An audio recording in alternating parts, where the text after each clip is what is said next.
A paz do Senhor, amados, amém? Glória a Deus, né, por mais uma oportunidade de estarmos na casa do Senhor, para bendizer, para exaltá-lo, para dizer quem Ele é, né? Nosso Deus é santo, Ele é poderoso, Ele é soberano, Ele é digno de toda a honra, Ele é digno de toda a glória. Abra suas Bíblias, amados, no Salmo de número 32.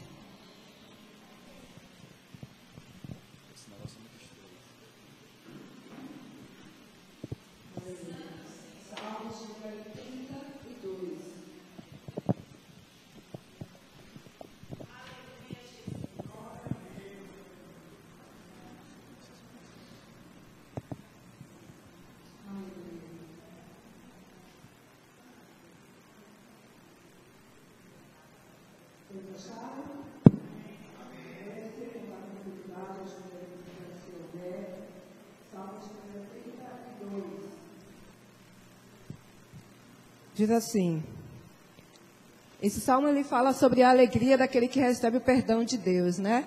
E o salmista ele começa dizendo assim: bem-aventurado aquele cuja iniquidade é perdoada e cujo pecado é coberto. Bem-aventurado o homem a quem o Senhor não atribui iniquidade e em cujo espírito não há dolo. Enquanto calei os meus pecados, envelheceram-se os meus ossos, pelos meus constantes gemidos todos os dias. Porque a tua mão pesava de dia e de noite sobre mim, e o meu vigor se tornou em sequidão de estio. Confessei-te o meu pecado, e a minha iniquidade não mais ocultei. Disse, confessarei ao Senhor as minhas transgressões, e tu perdoastes a iniquidade do meu pecado. Sendo assim, todo homem piedoso te fará súplicas, e em tempo de poder encontrar-te. Com efeito, quando transbordarem muitas águas, não o atingirão. Tu és o meu esconderijo. Tu me preservas da tribulação e me cercas de alegres cantos de livramento. Instruir-te-ei e te ensinarei o caminho que deves seguir, e sobre as minhas vistas te darei conselho. Não sejais como cavalo ou mula sem entendimento, os quais com freios e cabrestos são dominados. De outra sorte, não te obedecem. Muito sofrimento terá de curtir o ímpio, mas o que confia no Senhor, a misericórdia o assistirá. Alegrai-vos no Senhor e regozijai-vos, ó justos, exultai, vós todos que sois retos de coração. Aleluia. Deus, em nome de Jesus, esta é a tua palavra, ao qual nós cremos que teu Espírito Santo nos iluminará, Senhor, tanto ao falar quanto ao ouvir. Que o Senhor nos ilumine nesta noite e que a tua vontade seja feita neste lugar, Senhor. Que não saiamos daqui, Senhor, duvidosos, mas que saiamos daqui crendo na tua misericórdia e no perdão que o Senhor já expressou através desse texto, Senhor. Em nome de Jesus, nos abençoa. Amém, Jesus. Amém. Amados, esse Salmo 32 é um salmo, se você prestar atenção, é um salmo glorioso. Nós já temos ouvido falar sobre ele aqui, quando se fala qual é a verdadeira alegria do cristão, que é ter justamente o pecado perdoado. Se você tem o seu pecado perdoado, já é motivo de você vibrar. Quando nós lermos essa palavra aqui, é motivo da gente dar um glória a Deus, porque nós somos perdoados pelo Senhor. Apesar de tão pecadores, de tão falhos que nós somos, o Senhor nos perdoou por nossos pecados. E este salmo aqui, irmão, é um salmo escrito por Davi. Ele é um salmo didático e instrutivo, ou seja, didático é ser um texto instrutivo, ou seja, um texto que nos instrui. E se a gente for observar a narrativa desse texto aqui, do Salmos 32, ele traz, ao mesmo tempo que ele traz o terror, ou melhor, ao mesmo tempo que ele traz a alegria do perdão, do pecado, ele também traz as consequências e o terror de um pecado não confessado diante do Senhor. Né? No discorrer do texto nós vemos isso, que ele traz isso aí, ele traz as consequências boas para aqueles que recebem o perdão de Deus, uma vez que confessam os seus pecados, e ele também mostra para nós aqui qual é a consequência daquele que não recebe perdão do pecado do Senhor, por parte de Deus, porque nós não confessamos os nossos pecados.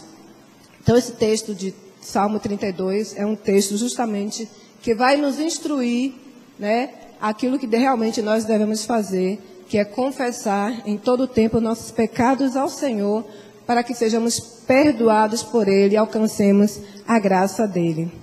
Assim como Davi escreveu esse Salmos 32, ele também escreveu o Salmo 51, que faz referência justamente à época em que ele pecou com Batseba. Nós já conhecemos essa história de Davi, quando ele peca com Batseba, né, que ele trai a confiança do seu soldado, manda matar o seu soldado, tudo isso por causa de uma mulher bonita, né, que ele viu aquela mulher bonita passeando ali no pátio, tomando banho, e ele vê aquela mulher bonita e pergunta quem é aquela mulher, chamando os seus servos e pergunta quem é aquela mulher.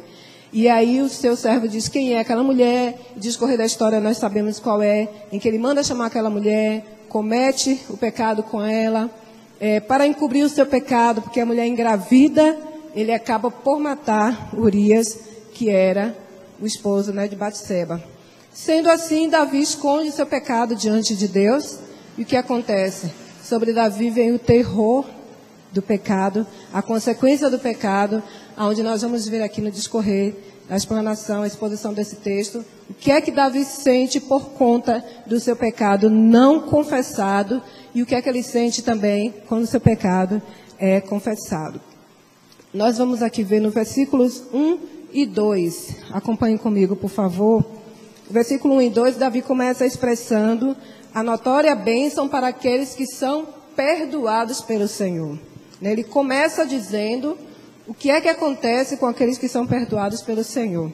O 1 e o 2 diz assim: bem-aventurado aquele cuja iniquidade é perdoada e cujo pecado é coberto. Bem-aventurado o homem a quem o Senhor não atribui iniquidade e em cujo espírito não há dolo. Diga para o seu irmão, você é bem-aventurado. É motivo de você glorificar ao Senhor. Aleluia. Esse Salmos 32, quando fala sobre felicidade, sobre a bem-aventurança, ele também nos lembra os Salmos 1 e os Salmos 41. Vamos lá para o Salmo 1. Vamos relembrar o que é que diz aqui o Salmo 1, versículo 1. E depois vamos lá para os Salmos 41, também versículo 1. Que Deus sempre fala sobre a felicidade daqueles que obedecem a Ele, essas instruções.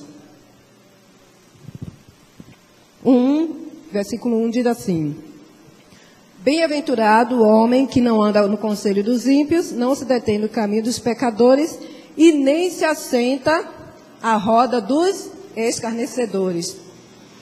E no restante do texto a gente vê o que é que acontece, né, com aqueles que obedecem à instrução do Senhor. Nós até discutimos ele no domingo pela manhã. Quem esteve aqui lembra disso, né? Que a gente teve uma explicação sobre esse salmo. E no 41 vai nos trazer também a felicidade, né? Face à obediência à palavra do Senhor. O 41 diz assim: bem-aventurado que acode ao necessitado, o Senhor o livrará no dia mau. Então, assim, existem várias bem-aventuranças. O Salmo 32, que é o que nós estamos trabalhando, fala sobre a bem-aventurança do pecado confessado ao Senhor. O Salmo 1 nos dá um alerta, né, e fala para a gente que nós somos felizes por obedecer ao Senhor, por seguir os seus conselhos, por não estar à roda de escarnecedores, por não seguir conselhos de ímpios e não andar nos caminhos dos ímpios, né? E o 41 nos dá a certeza da felicidade quando a gente acode o nosso irmão, quando nós acudimos às pessoas, né, que precisam de nós. Então, o versículo 1 nos lembra, como eu falei, o Salmo 1, que de forma doutrinária Deus nos alerta quanto a onde nós devemos andar, como nós devemos proceder. E o 41, ele nos lembra quanto a sermos caridosos, a ter amor ao próximo. Ou seja, a Bíblia é repleta de bem-aventuranças, não apenas pela confissão do pecado, mas também por obedecer à palavra de Deus. A felicidade, ela é expressada de várias formas, né, na Bíblia. Vamos lá em Romanos 4, versos 6 e 8, para que a gente confirme mais uma vez a graça do perdão de Deus. O Salmos 32, nesse versículo 1 que nós estamos trabalhando agora, ele já nos traz a felicidade, né, pelo fato de nós confessarmos os nossos pecados. Romanos 4, versos 6 a 8, nos confirma a graça do perdão de Deus, que diz assim: e é assim também que Davi declara ser bem-aventurado o homem a quem Deus atribui justiça, independentemente das suas obras. E aí, cai em Romanos, lá na frente, já bem anos depois, né, Paulo lembra do que foi escrito por Davi há tempos atrás, que bem-aventurados aqueles cujas iniquidades são perdoadas e cujos pecados são cobertos. Bem-aventurado o homem a quem o Senhor jamais, jamais imputará o pecado. O que quer dizer imputar o pecado? Que é no versículo 2, que nós vemos aí que são bem-aventurados aqueles em quem o Senhor não imputa mais o pecado, né? Não imputa mais a sua iniquidade. Nós somos pecadores, não é verdade? Mas a partir do momento em que nós confessamos a nossa fé em Cristo, né, e na sua ação redentora lá na cruz, recebemos o perdão dos pecados. E uma vez recebido o perdão dos pecados, nós sabemos que o pecado e a culpa que era para nós foi transferida para quem? Para Jesus. Então, este pecado pelo qual nós fomos libertos, né, quando Jesus morreu lá na cruz, é o que o Senhor não mais nos imputa. Então, primeiro ele está falando que feliz é aquele que tem seus pecados perdoados, e somos felizes também no versículo 2, quando ele diz que o Senhor não atribui, imputar é atribuir, não atribui mais a nós esse pecado que nos levaria para o inferno, porque Jesus já tomou sobre si todas as nossas dores, todos os nossos pecados. Amém? O versículo 3 a 5 nos mostra a confissão pessoal de Davi. Vamos lá, no versículo 3 a 5. Enquanto calei os meus pecados, envelheceram os meus ossos, pelos meus constantes gemidos todo dia. Porque a tua mão pesava dia e noite sobre mim, e o meu vigor se tornou em sequidão de estio. Aí ele vem e diz ao Senhor: confessei-te o meu pecado, e a minha iniquidade não mais ocultei. Disse: confessarei ao Senhor as minhas transgressões, e tu perdoastes a iniquidade do meu pecado. Nesses 3 versículos aí, Davi está justamente falando da sua confissão pessoal ao Senhor. No verso 13, explicitamente, fala que quando nos calamos em relação ao nosso pecado, nós estamos resistindo de forma teimosa em persistir no pecado. Porque quando nós não confessamos os nossos pecados, estamos sujeitos a continuar pecando. Davi talvez tenha sido uma exceção, porque normalmente quando a gente não confessa o pecado, ocorre 2 coisas. Ou a gente continua pecando, ou a gente vai sofrer muito porque nós não confessamos os nossos pecados. Então, adiar a confissão só nos vai trazer mais sofrimento do que o pecado já nos traz, né? Ele pode trazer o desespero, como a gente vê muitas pessoas aí até mesmo se matam porque fez algo errado e não consegue se livrar e não consegue confessar. Já tem histórias até de cristãos que se mataram, né, porque não suportaram seus próprios erros. A timidez, pessoas ficam com medo, né? O medo de ser descoberto traz até a timidez. As pessoas, em vez de buscarem mais a Deus, até deixam de vir à igreja, deixam de se relacionar com o outro, porque sempre vai ter aquele medo de que alguém descubra aquele pecado não confessado. O perigo, que é justamente o perigo de nos tirar dos caminhos do Senhor, a consciência atormentada o tempo todo, porque é isso que Davi retrata aqui, né? Que ele sofria por causa do pecado dele. Então, imagine assim, Davi sabendo a grandeza e a soberania de Deus, assim como nós sabemos. Imagina você pecar, sendo você eleito, você obviamente vai estar com essa consciência, como diz no popular, pesada, atormentada por conta de um pecado não confessado. A carga do pecado não confessado, amados, ela é muito pesada e traz consequências drásticas à vida de qualquer pessoa, né? Você percebe aqui no versículo 3 que Davi fala que os ossos dele envelheceram, né? obviamente, talvez de uma maneira figurada ou não, mas aqui está expressando que Davi diz que ele não tinha mais vigor. Ele perdeu o vigor, a alegria, pelo fato de estar ainda com o seu pecado nas costas, né? E no versículo 4, irmãos, ele está falando do peso da mão de Deus, né? Porque a tua mão pesava sobre mim de dia e de noite. Todos os dias a mão de Deus estava sobre Davi, como eu disse, o vigor dele se tornou em sequidão de estio. Ele perdeu o vigor, ele perdeu a alegria. O peso da mão de Deus talvez tenha sido o quê? Davi sentiu como se Deus tivesse cobrido o seu rosto, para que a vida dele não fosse mais iluminada por conta do pecado. Porque Deus é santo, ele não vai compactuar, ele não suportaria ficar próximo ao pecado, né? Então, Davi, ele fala do peso da mão de Deus, que certamente seria algo desse tipo, que como se Deus cobrisse seu rosto, para que Davi não pudesse mais ver a luz, né? Então, impedindo a luz de Deus sobre a vida dele, por causa do seu pecado não confessado. A alma de Davi se sentia condenada, né? Então, Davi precisava realmente ser liberto desse pecado, porque ele vivia em uma seca espiritual, por conta desse pecado que ele ainda não tinha confessado. No versículo 5, irmãos, fala que Davi confessou o pecado dele. Ele se lembra, lá em 2 Samuel, vamos lá em 2 Samuel 12, versos 13 e 14, quando Davi confessa o seu pecado. E aí, nesse salmo aqui, Davi se lembra, que você vê aqui que a posição, ou seja, o tempo em que está confessei-te o meu pecado. Ele está se lembrando no momento em que ele confessou o pecado ao Senhor. 2 Samuel 12, versículos 13 e 14. 2 Samuel 12, versículo 13 e 14. Aleluia. Diz assim: então disse Davi a Natã.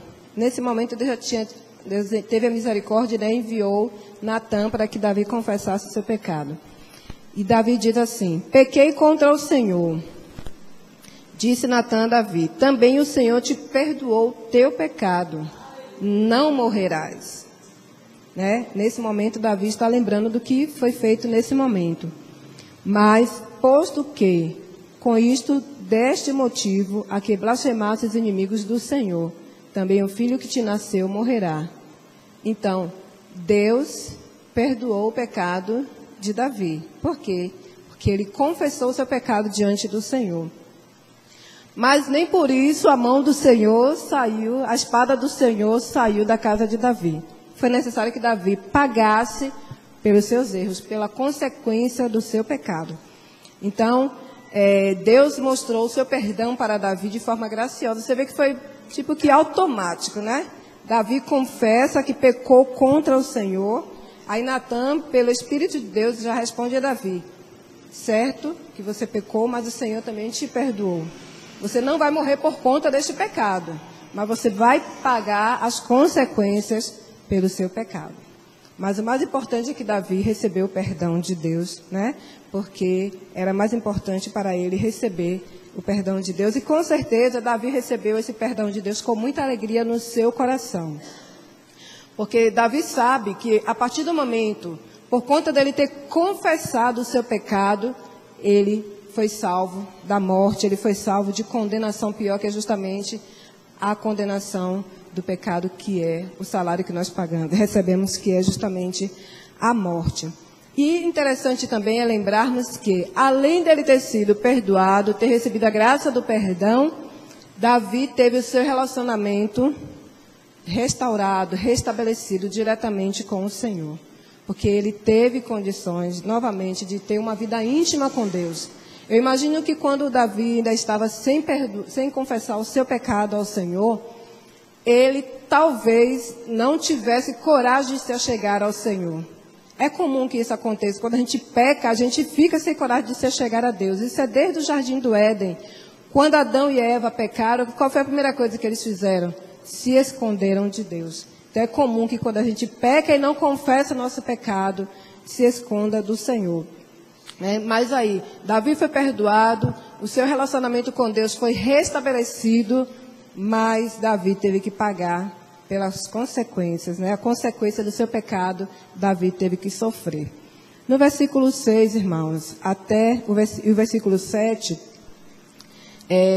nos mostra a aplicação a outras pessoas acerca da sua própria experiência com Deus. Davi, ele aplica a sua própria experiência com Deus para outras pessoas, Ele acaba falando. Vamos ver lá no versículo 6 e o versículo 7. Ele fala assim: sendo assim, todo homem piedoso te fará súplicas, em tempo de poder encontrar-te. Ou seja, Davi, ele suplicou ao Senhor, pediu perdão ao Senhor, e ele teve a misericórdia de Deus e pôde se encontrar de novo com Deus. Ou seja, o relacionamento com Deus foi restabelecido. E o 7 diz assim, ou melhor, continuando o 6.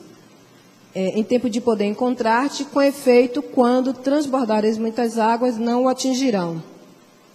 Tu és o meu esconderijo, tu me preservas da tribulação e me cercas de alegres cantos de livramento. Quer dizer, o que é que o perdão faz? O que é que o perdão de Deus nos faz? Davi chega a dizer que o Senhor cercou ele de alegres cantos de livramentos. No versículo 6, Davi prega que se andarmos de forma piedosa, Deus lhe mostra a misericórdia. Se nós andarmos de forma piedosa diante de Deus, a misericórdia de Deus nos assistirá também todos os dias, em todo o tempo. Deus trata dessa forma com o pecador que se arrepende. O pecador arrependido. Só com esse que Deus trata dessa forma. Quando se arrepende com o coração sincero, íntegro, quebrantado e contrito diante de Deus. A estes Deus confere esta misericórdia e este perdão. Mas para aqueles que apenas vêm de aparência, chora e até se desespera diante de Deus, mas que não tem um coração contrito diante do Senhor, a estes não é conferido a misericórdia de Deus. Então Deus só confere isso de fato a um pecador verdadeiramente arrependido que confessa os seus pecados. Se há perdão dos pecados, as misericórdias do Senhor são garantidas para aqueles que pedem perdão ao Senhor, e para estes serão dadas sim as misericórdias do Senhor. No versículo 7, o salmista ele diz que quando há confissão de pecados, também acontecem mudanças. Ele fala que o Senhor se torna o esconderijo dele, ele é preservado na tribulação, e de tristeza, de uma alma sem vigor, de um coração triste, acontece que o Senhor o cerca de alegres cantos de livramento, Davi começa a louvar a Deus. Há uma mudança na vida de Davi. Quando ele tem o seu pecado perdoado pelo Senhor, automaticamente a alegria vem ao coração de Davi. Por isso que nós temos o hábito de dizer aqui, nas pregações que nós ouvimos, que não há alegria maior na vida de um ser humano do que ser perdoado pelo Senhor, E aí Deus trata na vida da pessoa com mudanças. Davi de triste passa a se tornar alegre. Davi de sem vigor algum já começa até mesmo a proclamar a graça de Deus para outras pessoas na congregação, Então, acontecem mudanças também. E Davi expressa diante da congregação que Deus é o lugar aonde ele se esconde. Tudo isso aqui Davi está fazendo frente à congregação. E nós hoje nos escondemos em Cristo. Em Cristo está o nosso esconderijo. Vamos lá para Romanos 6 novamente, irmãos, no versículos 22 e 23, que nos ensina que somos livres do domínio do pecado e nos mostra a recompensa daquele que confessa o seu pecado. Romanos 6, 22 e o verso 23. Aleluia. Romanos 6, 22 e 23 diz assim: agora, porém, libertados do pecado, transformados em servo de Deus, tendes o vosso fruto para a santificação e, por fim, a vida eterna. Porque o salário do pecado é a morte, mas o dom gratuito de Deus é a vida eterna em Cristo Jesus, o nosso Senhor. Então, o que é que o Senhor tem para aqueles que têm os seus pecados perdoados pela confissão? A vida eterna. Essa é a nossa maior herança, esse é o nosso maior tesouro, é a vida eterna ao lado de Cristo. E aí Davi, nesses salmos, ele justamente expressa, né, a alegria pelo fato dele ter sido perdoado e a libertação que o Senhor deu a ele, e este provoca cantos de alegria. O versos 8 e o 9, irmãos. Vamos lá no versos 8 e 9, voltemos para os Salmos 32. Nesses salmos, ou seja, nesses versículos, o salmista está falando que aquele que é perdoado ouve a voz do Senhor. Diz assim, versos 8 e 9: Instruir-te-ei e te ensinarei o caminho que deves seguir, e sobre as minhas vistas te darei conselho. Não sejais como cavalo ou mula sem entendimento, os quais com freios e cabrestos são dominados. De outra sorte, não te obedecem. Aqui Davi está falando que quem é perdoado ouve a voz do seu Senhor, né? Tanto que ele fala dessa forma aqui. E no versículo 8, é a resposta de Deus à oração de Davi. Você vê que Davi fala, né, com Deus, fala sobre a bem-aventurança de ser perdoado, de ser liberto da iniquidade, de ser liberto do pecado por meio de Cristo Jesus, é o que nós sabemos que foi por isso. E Davi, apesar de não viver no tempo de Cristo, ele já cria no que a palavra já dizia. Davi cria num Deus Salvador, que é Jesus Cristo, que nós hoje conhecemos, pela fé e pela que a palavra dizia. Então ele já falava sobre essa salvação, sobre essa libertação. E pela oração e pela confissão que Davi fez ao Senhor, o que é que Deus faz com ele? No versículo 8, que ele instruiria Davi e ensinaria a Davi o caminho o qual ele deveria seguir. E, debaixo das vistas do Senhor, o próprio Deus daria conselhos a Davi. Ou seja, nos dá esse conselho hoje. Se nós andarmos diante do Senhor, andarmos de forma íntegra diante de Deus, Ele vai nos instruir, Ele vai nos ensinar o caminho que devemos andar e receberemos o conselho dEle mesmo. Deus instruirá e guiará todo aquele que se arrepende dos seus pecados. E na direção de Deus, seguindo os seus conselhos, é impossível a gente fracassar. Irmãos, crentes não fracassam se andam diante do conselho do Senhor.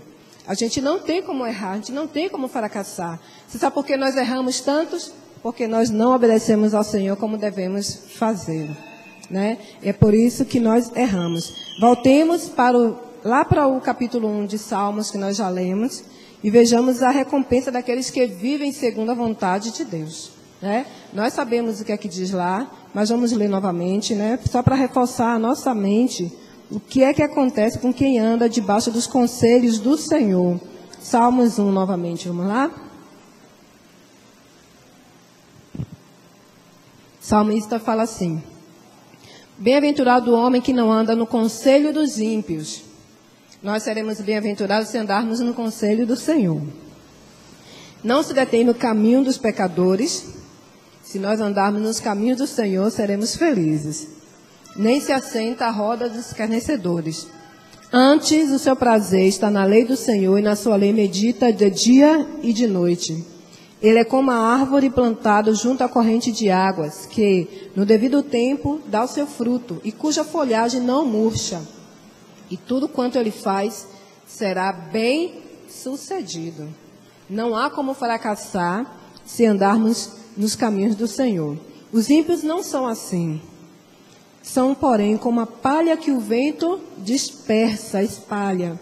Por isso, os perversos não prevalecerão no juízo, nem os pecadores na congregação dos justos. Pois o Senhor conhece o caminho dos justos, mas o caminho dos ímpios perecerá. Há como fracassar se andar nos caminhos do Senhor? Não. A palavra aqui nos diz que nós seremos bem-sucedidos se andarmos conforme o conselho do Senhor. E o versículo 9 fala sobre o cristão obstinado.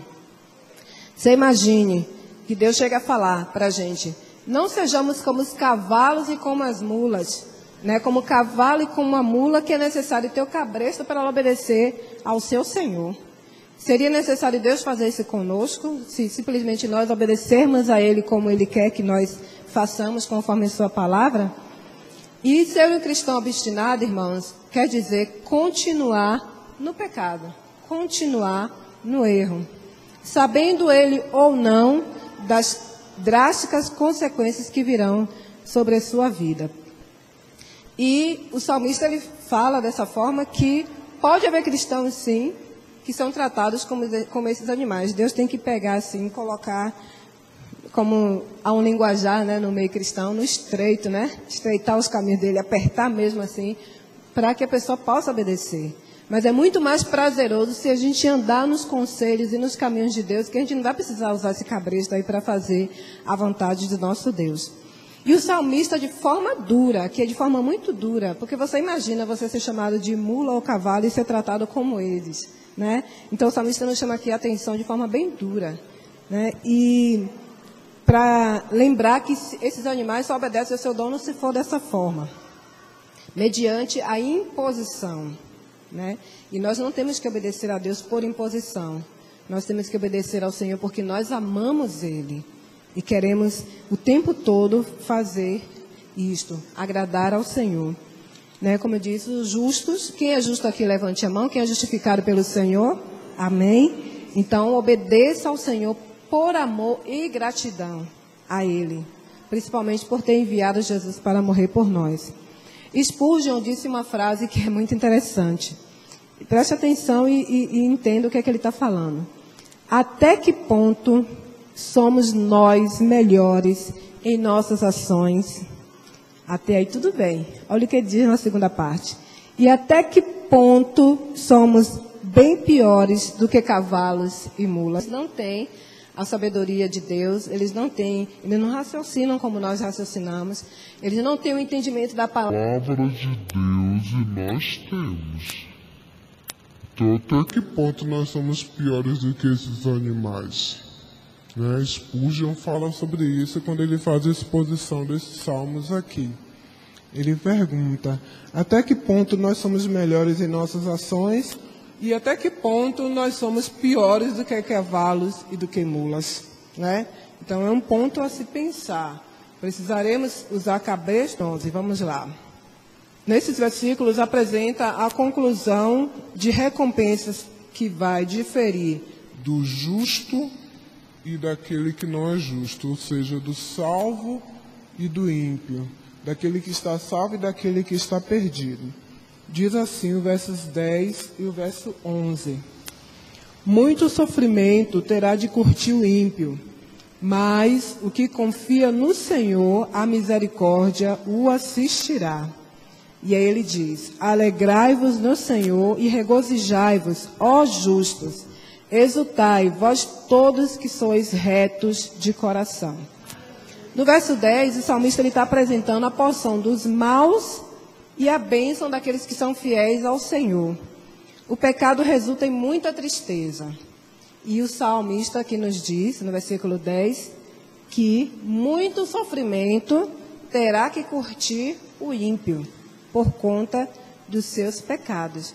Mas ele diz que há alegria para aquele que é perdoado, né? Porque a misericórdia do Senhor vai nos assistir o tempo todo. Se cumprirá nas nossas vidas a palavra de Deus quando diz que as misericórdias do Senhor elas se renovam de dia em dia.